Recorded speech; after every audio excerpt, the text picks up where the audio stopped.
that maybe it's not as prevalent now, but there's always been this misconception or myth that if women lift heavy weights, they're going to look like men. Please, can you talk about that for all of the women out there who may be worried about going to the gym or lifting weights or thinking about that sort of thing? Yes. So definitely a myth, and I am very thankful that the fitness community has a lot of that mindset has shifted. However, I still get clients to this day that are worried about that. So number one, you have to eat a lot to put on any kind of weight. And I'm talking, I was eating a disgusting amount to put on like 10 pounds, a couple of years ago when I was bulking. So you have to eat more than you would ever be happy to be eating to put on any kind of weight. So that's number one.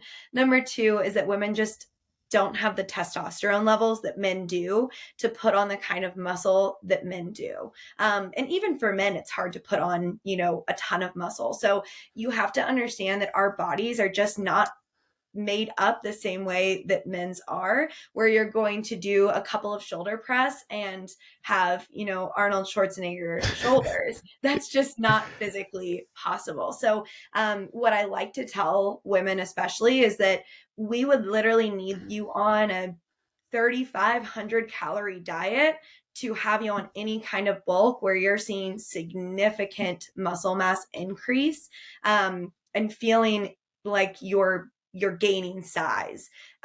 Most women that come to me are eating 1,200. Mhm. So, you know, we got to triple that if you want to put on any size. So that usually is helpful with women to be like, oh, I couldn't eat that much even if I tried anyways.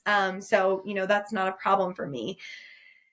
It is an interesting myth that has been debunked, but still something that women are, unfortunately, some, not all, but are still a little bit worried about. I will say, though, in my consultation sessions, there are a lot more women today that are excited to, become muscle mommies and add muscle and see that they're getting stronger and more defined and everything. And I think that is so, so cool to see how the community has grown for women in fitness.